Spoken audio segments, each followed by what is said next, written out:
So there are chemical and physical properties, and there are chemical and physical changes. And the difference between the change and the property is kind of subtle at times. But what we're really asking ourselves when we're identifying chemical versus physical change is what's happening to the atoms and molecules. In a physical change, the matter changes appearance, but the particles don't change. So ice melting, it looks different, right? It has different qualities. It will conform to the shape of the glass now. It looks different, but it's still water. The physical property is that ice melts into liquid water. You could also state it as ice melts at 0 degrees Celsius. That's a physical property. The physical change is the actual melting of the ice. In a chemical change, the matter does change composition. Copper turns green upon continued exposure to air because it reacts with gases in the air to form new compounds.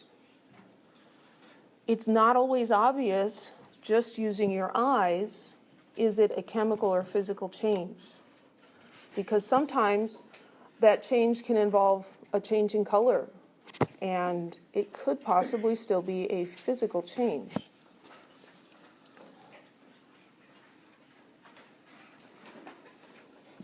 So state changes are always physical. They're changing their relationship to each other, and it may change its appearance, but the individual particles aren't changing. Anytime you have a physical change, you've just got a different form of the same substance. If you took a piece of wood and you cut it in half, you've now changed the length and the mass of the piece of wood, and you've got 2 pieces of wood instead of 1, but are those pieces still wood? Yeah.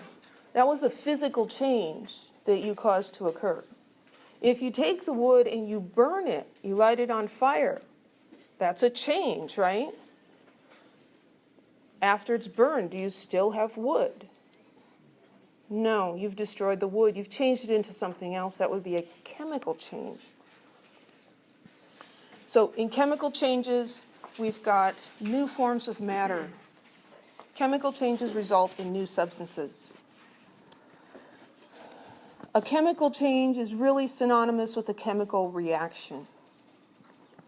And so here's the overall idea for chemical reactions. You start with one substance, a chemical change occurs, and you get a different substance afterwards. We call the initial substance reactants because those are the things that are reacting with each other, and they produce the products.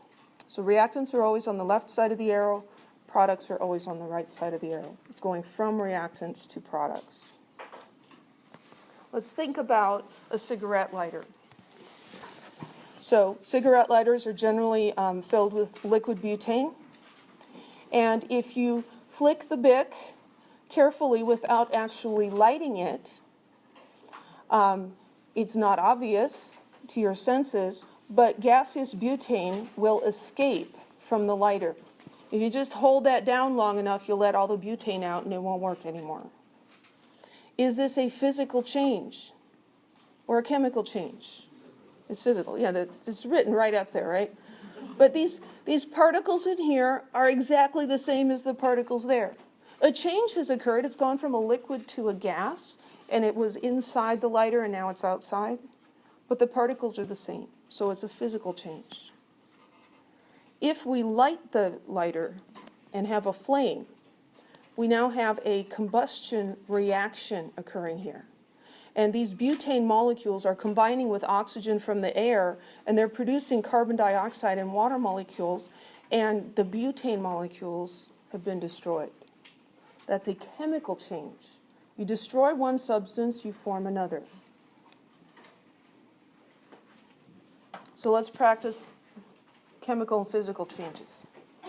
Copper metal forming a blue solution when it is dropped into colorless nitric acid. Physical or chemical? That's going to be chemical. Oftentimes when there's a color change, it's chemical. But it certainly seems that something I don't know what that scribble was. Something is changing here, and it's we're making this blue solution. So that's a chemical change. A train flattening a penny placed on the railroad track. Physical. The penny has changed its shape. Pennies are made of zinc coated with copper. If you smash the penny under a train, it's still the same substance, it's just changed its shape. Ice melting into liquid water. Physical. That's one of those state changes. Those are always physical. A match igniting a firework. Chemical. There's a reaction that occurs. Oftentimes reactions will release light or energy, or they'll cause a color change. Any questions? Mixtures can be separated physically. We can use physical changes to separate mixtures. We can't do that with compounds. One way to separate two different liquids that are mixed together is called distillation. And this is the same idea that the moonshine guys used out in the woods to make alcohol. So a mixture of two liquids, we can separate these if they have different boiling points. So we heat this mixture of liquids, and the one with the lower boiling point will go into the gas state first. And so it's going to try to escape, and it'll come through this column where we're running cold water around the outside. It'll cool it down, causing it to condense into a liquid, and it'll drip out down here. Yes? So a physical change doesn't mean they can actually go back to its original form. It just means chemically it's the same. Yeah, in a physical change, the individual particles are the same. We're not taking apart the particles or putting them together in new ways. This is a change because in this flask we have two things that are mixed together. It's a change because we're separating them. The individual particles are remaining the same. So we could do a separation in the class here. We could say, okay, all of the females go stand on this side and all the males go stand on that side. Does that change anything about you? No, we're just moving you apart and grouping things together. That's separation by physical means. Another technique is filtration. Filtration separates based on a difference in physical state. You can separate a liquid from a solid.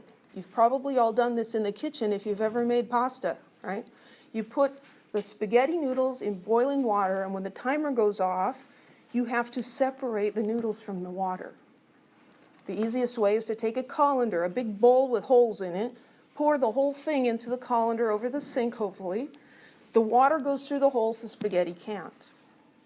We get a little fancier than that in chemistry. Here we have a funnel.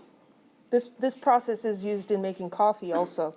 Here's a funnel with a piece of filter paper in it, not unlike a coffee filter. Here you have your liquid-solid mixture, and you pour it through the filter paper, and the pores in the paper are large enough that it allows the liquid to flow through, but the solid stays trapped behind. When we do that, we're not altering what the particles are, we're just separating them from the different kinds. So any questions?